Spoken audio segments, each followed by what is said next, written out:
Mabuhay! Isang makabayang araw sa inyong lahat. Ako si Coach Laika at kamusta ka? Kamusta kayong lahat dyan? Na kapag sinabing Pilipino, ano yung mga unang salita na pumapasok sa isip ninyo? Naisip nyo rin ba ang salita na nagpapakita ng pagka-Pilipino natin? Diba? Marami yan. Pwedeng palaban, bayanihan, mapagmahal. Diba? Ang dami nating salita para sa pagmamahal. Yan, tatak Pinoy yan. Kasi tayong mga Filipino ay mapagmahal. Diba? May pag-ibig, may pagsinta, may pag-irog, pagtangi, at marami pang iba. Ayan. May naisip ba kayong mga salita? Pwede nyo i-share sa atin sa comment section. At sabay-sabay nating sabihin na mabuhay ang mga Pilipino. Diba? Mabuhay tayong lahat. Tayong lahat na Pilipino, tayong lahat na may dugong Pilipino, at pati na rin ang mga may pusong Pilipino. Ayan. Now, today may kinalaman ang ating pagiging Pilipino sa ating pag-uusapan.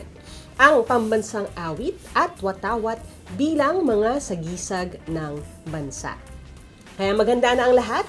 Pause muna tayo saglit at samahan ninyo muna kami sa isang masayang araw ng kaalaman dito lang sa Knowledge on the Go. Ready na ba kayo? Alright, let's test your knowledge on the go. Now, classmates, meron lamang kayong 20 seconds para sumagot sa ating mga tanong. And this is your first question. Ano ang kinakatawan ng tatlong bituin sa ating watawat? Ito ba ay A, Luzon, Palawan at Mindanao? B, Manila, Cebu at Davao? C, Luzon, Visayas at Davao? Or D, Luzon, Visayas, Mindanao. Your timer starts now. You have 20 seconds on the clock. Again, ang ating tanong, alin sa mga sagot na ito ang kinakatawan ng tatlong bituin sa watawat? Pay attention to yung details, ang bawat detalye, mga classmates, dahil may mga pagkakapareho, may mga pagkakaiba. Ang hinahanap natin ay kung alin sa apat na options na yan ang tamang sagot. Okay? Tapos na ang ating oras. And ang tamang sagot natin ay letter D, Luzon, Visayas, Mindanao. Now, it's important to note na sa unang deklarasyon ng kalayaan ng Pilipinas, ito ay Luzon, Panay, Mindanao. Pero, mas tama nga naman kung tutuusin ang Luzon, Visayas at Mindanao. Alam nyo ba ang pinagmulan ng tatlong pangalan dito sa bituin na ito? Now, ang unang bituin ay para sa Luzon, na ang pangalan, yung Luzon, ay mula sa salitang lusong, na ang ibig sabihin ay moderno. Ang ikalawang bituin naman, para sa pulo ng Visayas, sa maraming pulo, di ba, na bumubuo sa Visayas, kasama na nga ang Panay doon, na ang pangalan ay mula sa salitang Sanskrit, na nangangahulugang mapalad, o mayaman, o masaya. All positive things, di ba? Luzon, maunlad, ang Visayas naman, mayaman, masaya, mapalad. At ang ikatlong bituin para naman sa Mindanao, na ang pangalan ay nagmula sa salitang Danau o lawa. Kasi di ba may malaking lawa rin doon, no? Ayan. So, around these meanings, nakikita rin natin ang iba't ibang katangian ng ating mga major island groups dito sa Pilipinas. Tara na sa ikalawang tanong natin. Ikalawang tanong natin ay, ilan ang sinag ng araw na makikita sa watawat ng Pilipinas? Ito ba ay A, 6, B, 8, C, 10, o D, 12? 20 seconds on the clock. Matakbo na ang ating oras. Ngayon ang tanong, ilan, hindi ang araw ha, mga classmates, ang hinahanap natin na ilan ang sinag ng araw o ilan ang rays ng sun sa ating watawat. Kung may watawat kayo dyan, maaari niyong bilangin kung ilan ang sinag na yan at mahahabol niyo ang inyong tamang sagot. Ayan, alright. Your time is up. Ang tamang sagot ay B, 8. At ang ibig sabihin ng araw, sa gitna ng tatsulok ay ang kaliwanagan ng isipan. Okay? Ang 8 sinag ng araw naman na ito ay kumakatawan sa unang 8 lalawigan na naghimagsik laban sa mga Kastila. Yan ay ang mga lalawigan ng Maynila, Bulacan, Cavite, Laguna, Tarlac, Nueva Ecija, Pampanga at Batangas. Yan. May mga classmates na tayong nakatira sa isa sa mga sinasagisag ng ating mga sinag ng araw dyan. Yan. Tayo, di ba? Ako, ang aking lolo ay galing sa Bulacan. Ayan, lahi ng mga matatapang din sa Bulacan. At may mga kamag-anak din ako sa Tarlac at Pampanga. Kaya kaway-kaway sa mga classmates natin nanonood mula sa iba't ibang lugar ng Pilipinas. But again, yan ay ang unang 8 lamang. Hindi naman ibig sabihin ay walang ibang naghimagsik. Dahil nga, again, naging matagumpay tayo dahil sa pagkakaisa din, kahit pa paano. Diba, no? Yung panahon na yon. Doon tayo sa ikatlong tanong natin. Ikatlong tanong, ano ang kahulugan ng bughaw na kulay sa watawat ng Pilipinas? Ito ba ay nangangahulugan ng A, katubigan, B, kapayapaan, C, karunungan, o D, kapatiran? 20 seconds on the clock, tumatakbo na ang ating oras. Again, ang tanong natin, ano ang kahulugan ng bughaw na kulay sa watawat ng Pilipinas? Imagine natin, saan nga ba yung bughaw na kulay? Ano kayang ibig sabihin nito? Ayan. May ilang segundo pa, classmates, para mag-type ng sagot o sumagot sa ating tanong. Ayan, tapos na ang ating oras. Ang tamang sagot ay letter B, kapayapaan. Ang kulay bughaw sa watawat ng Pilipinas ay kumakatawan sa kapayapaan. Ayon sa psychology, ang kulay asul o blue ay nauugnay sa langit, sa katubigan, na nagbibigay sa atin ng tinatawag na kapahingahan o pagiging kalmado. Meron ang tinatawag na the blue water effect, no? Tinatawag. Dahil kapag tayo ay tumitingin sa kahit ano na kulay blue, maaaring magkaroon ito ng epekto kagaya ng pagbaba ng ating blood pressure at heart rate. Di ba? Kaya yung mga nakatira sa malapit sa mga anyong tubig, gaya ng karagatan, ng lawa, di ba, ng dagat, mga iba't ibang batis natin, merong epekto ito sa kanilang emosyon, sa kanilang pakiramdam. Diba? So, sino sa inyo mahilig o paborito ang kulay bughaw asul? Yan, meron bang ganon? Let us know in the comments. Ayan, iba-iba rin ang shades ng blue, di ba? Nandun na tayo sa question number 4. Question number 4 natin, kung ang bughaw sa watawat ay nangangahulugan ng kapayapaan, ano naman ang kahulugan ng kulay pula dito? Ito ba ay A, kagitingan, B, kapatiran, C, katotohanan, o D, pagkakaisa? 20 seconds on the clock. Your timer starts now. Tumatakbo na ating oras. Di ba? May kahulugan ang bawat kulay, ang bawat elemento sa ating watawat. At ano naman ang ibig sabihin ng pula? Di ba? Ano kaya naisip natin na maaring kahulugan ng pula? Alright. Ano ang inyong sagot, classmates? Yan, tapos na ating oras. Ang tamang sagot ay letter A, kagitingan. Ang kulay pula ay kumakatawan sa kagitingan o katapangan ng mga makabayang Pilipino. Diba? Yung ating pagkamakabayan, yung masidhig damdamin na yan, yun ang pula. May 3 prominenteng kulay ang watawat ng Pilipinas. Ang puti ay sumisimbol sa kadalisayan, pagkakapantay-pantay at pagkakapatiran ng mga Pilipino. Walang kulay, walang kredo, tayo'y pantay-pantay. Ang pula ay sumisimbolo ng kagitingan at katapangan ng mga Pilipinong lumaban at lumalaban para sa bayan. Kapayapaan naman ang sumisimbolo ng kulay asul.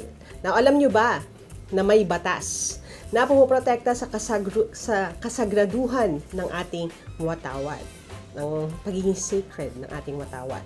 Noong July 28, 1997, pinagtibay ang Republic Act No. 8491 or an act prescribing the Code of the National Flag. Yan. Para madali itong tandaan, ang ini-imagine ko lagi yung 8 is about love, 4, love 4, di ba? And then yung 9-1, kasi yung 9, di ba, pag sinulat natin yun, para rin talagang may flag sa taas. Di ba? Yung 9, gano'n. 9-1, the only flag, no? Ang ating code na ito, it prescribes yung ating, it prescribes a code for yung ating expression pagmamahal sa ating flag, sa ating anthem, motto, coat of arms, and iba pang mga heraldic items and devices of the Philippines. At, ito, baka hindi tayo pamilyar dito, classmates, no? Nakapaloob din dito ang mga kaparusahan sa sino mang hindi magbibigay ng respeto sa watawat ng Pilipinas. Now, ano ba ang isa sa mga halimbawa ng pagbibigay respeto sa ating watawat at pambansang awit? Okay?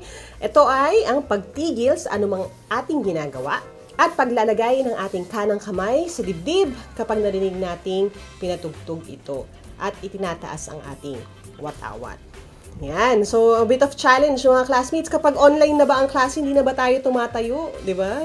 Dapat tumatayo pa rin tayo. Di ba? Kahit saan. Kahit sa sine, kahit sa daan. Pag narinig natin ang ating national anthem, minaakit ang watawa, tayo tatanaw doon. At ilalagay ang kanang kamay sa kaliwang dibdib. Okay? Question number 5 na tayo. Sino sa mga sumusunod ang hindi kabilang sa tumahi ng watawat ng Pilipinas? Is it A. Delfina Herbosa Natividad, B. Marcela Agoncillo, C. Lorenza Agoncillo, or D. Teodora Alonzo? 20 seconds on our clock. The timer starts now. Sino ang hindi kabilang sa tumahi ng watawat ng Pilipinas? Yan, may mga kwento rin surrounding ang pag-design sa ating watawat. At itong tatlong kababaihan na ito ay nasa mga paintings din na makikita natin. Tapos na ating oras, ang tamang sagot, ang hindi kasama ay letter D, si Teodora Alonzo. Kasi si Teodora Alonzo o Teodora Alonzo Realonda y Quintos ay ang nanay ni Rizal. Ang mga kasaysayan din na si Doña Teodora, no? At hindi siya kabilang sa mga nagtahi ng watawat ng Pilipinas. Tatlong tao ang kilalang nagtahi sa unang watawat ng Pilipinas, sina Marcela Marino Agoncillo at ang kanyang batang anak na si Lorenza. Madalas natin nakikita sa mga paintings na yung batang itong may hawak sa dulo ng watawat. At ang pamangkin ni Dr. Jose Rizal na si Delfina Herbosa de Natividad. Si Marcela Marino de Agoncillo, o mas kilala bilang Marcela Agoncillo, ang pangunahing tagahabi ng una at opisyal na watawat ng Pilipinas. At dahil dito, siya ay binansagang ina ng watawat ng Pilipinas. Ayan. So, yung mga teachers natin na mahilig magpa-trivia questions, di ba? Ayan, yan ang magandang tandaan din natin. Si Marcela Marino de Agoncillo po, ang ina ng watawat ng Pilipinas. Isinilang siya noong Hunyo 24 sa 1859 sa Taal, Batangas, kina Francisco Marino at Eugenia Coronel. Nag-aral siya sa Kolehiyo de Santa Catalina, isang eksklusibong paaralan para sa mga kababaihan sa Intramuros, Maynila. At nagkaroon siya ng 6 na anak, pawang mga babae, kay Felipe Agoncillo. Diba? Sa gulang na 30, so 30 years old, ikinasal siya kay Felipe Agoncillo, ang abogadong kakatawan sa Pilipinas sa kasunduang Paris noong 1898. Ayan. So, diretso na tayo sa question number 6. Question number 6, sino ang nagdisenyo ng watawat ng Pilipinas? Ito ba ay A, si Jose Rizal, B, Emilio Aguinaldo, C, Marcela Agoncillo, or D, Melchora Aquino? Tumatakbo ang ating oras. Meron kayong 20 seconds sa ating clock. Sino ang nagdisenyo ng watawat ng Pilipinas? Ito ba ay si Dr. Jose Rizal? Is it General Emilio Aguinaldo, Marcela Agoncillo herself, or si Melchora Aquino, o kilala natin bilang Tandang Sora? Diba? Pamilyar ang mga pangalan. Tapos na ating oras, ang tamang sagot ay letter B, si Emilio Aguinaldo. Ang watawat ng Pilipinas ay unang naisip gawin ni General Emilio Aguinaldo. Konsepto niya ang orihinal na watawat ng Pilipinas, ang mga sumisimbolo rito, no? Ang watawat ng Pilipinas ngayon, may pinagkaiba naman siya doon sa orihinal na konsepto ni General Emilio Aguinaldo. Mas matingkad, di ba? Ang kulay asul nito kumpara doon sa kulay royal blue, no? Yan. Mas marami rin itong sinag noon, pero sa dulo naging 8 na rin, no? Yung bilang ng sinag ay naiiba. At meron din noong may hiwagang mukha rito. Kaya kung makikita natin minsan sa mga postcards o kaya sa mga lumang mga paintings o kaya lumang mga libro, makikita nyo pa yung version na yon, yung merong mukha doon sa araw. Pero malaki ang naging impluwensya ni General Aguinaldo sa disenyo ng watawat. Kaya matuturing pa rin natin siyang ama ng pambansang bandila. Ito ay isa sa mga pangunahing pamana niya sa bansa, kasama na ang hibig ng ating pambansang awit na siya rin naman ang hindi gumawa pero nagpagawa ng awit na ito. Okay? Parehas ba ang ating mga sagot? Yan, punta na naman tayo sa ating pambansang awit ng Pilipinas. Kabisado ba ninyo ito? Ayan ang mga titik o letra ng ating awit. Diretso na tayo sa ikapitong tanong. Question number 7, aling banda ang unang tumugtog ng Philippine National Anthem? Was it A. Our Lady of the Holy Rosary Chorale. B. Philippine Harmonic Orchestra. C. San Francisco de Malabon Band. Or D. The Katipuneros. 20 seconds on the clock. Tumatakbo na ating oras. Sino ang banda na unang tumugtog ng Philippine National Anthem? Ayan. Siguro by process of elimination, may mga pwede tayong bawasan dun sa options natin. Pero makukuha natin ang tamang sagot. Di ba? Ayan. Alright, your time is up. Ang tamang sagot ay letter C. San Francisco de Malabon Band. Ang pambansang awit ng Pilipinas ay unang tinugtog ng San Francisco de Malabon Band noong Independence Day Ceremony, kung saan una ring naiwagayway ang bandila ng Pilipinas sa Kawit, Cavite. Noong 1899, may isang manunulat at sundalo na nagngangalang Jose Palma na sumulat ng tula na may titulo na Filipinas. Ang tula na ito ay nagsasaad ng pagiging matapang at palaban nating mga Pilipino. At ito ang naging liriko ng ating pambansang awit ngayon na kinakanta ng mga Pilipino kung saan man tayo makarating na sulok ng mundo. Ang official lyrics ay isinalin ni Felipe de Leon Sr. Mula sa original na Spanish lyrics noong early 1900s. Yan, isa ring national artist, si Felipe de Leon. Tama ba kayo sa inyong sagot? Yan, let us know. Question number 8 na tayo. Question number 8, tama o mali? Bayang Magiliw ang pamagat ng pambansa awit ng Pilipinas. 20 seconds on the clock. Again, ang tanong ay tama o mali. Yun ang inyong isasagot, mga classmates. Ito bang statement na ito ay tama o mali? Bayang Magiliw ang pamagat ng pambansang awit ng Pilipinas. Ayan. Di ba? Familiar ba kayo dyan? Yan. Tapos na ating oras. Ang tamang sagot ay mali. No? Isa itong, I call this the first line syndrome. No? Yung marami sa atin, pag hindi maalala yung isang kanta, akala natin ang title ay yung first line ng verse o kaya ng chorus ng kanta. Pero, hindi bayang magiliw ang pamagat ng ating pambansang awit. No? Ano ang tamang pamagat, classmates? Sige nga, sabay-sabay. Anong tamang pamagat? Ayun, ang Philippine National Anthem ay Lupang Hinirang na naisulat noong 1898. Now, alam nyo ba na ang pambansang awit ay sumailalim din sa maraming changes bago ito na-finalize? At alam nyo ba na ang original na anthem natin ay walang lyrics? Diba? Isa lamang itong tugtog, kaya nga inilapat yung tula para maging liriko ng kantang ito. Iba rin ang mga tunog, no? Mula sa marcha hanggang naging itong parang marcha pa rin. Pero mas madali nang kantahin na version na meron tayo ngayon. Now, question number 9, sino ang sumulat ng titik ng pambansang awit ng Pilipinas? Ito ba ay A, si Julian Felipe, B, si Jose Palma, C, Jose Rizal, or D, Jose Marie Tan? 20 seconds on the clock. Tumatakbo na ating oras. Sino ang sumulat ng titik ng pambansang awit ng Pilipinas? Kung nakikinig maigi, kanina classmates, may clue na tayo dito sa tanong na ito. Pwede rin nating tanggalin yung ibang mga nakalagay sa options. Ayan. Yung napag-usapan na natin. Your time is up. Ang tamang sagot ay B, si Jose Palma. Kaya sumulat ng titik ay si Jose Palma. At ang naglapat naman ng tugtog o musika ay si Julian Felipe. Now, important to note na si Jose Palma ay isang makata at sundalo. Naging tanyag siya doon sa tulang Filipinas. Pero, di ba, kaya nga may pagsasalin tayong pinag-usapan kanina, ito ay original na nasa wikang Espanyol.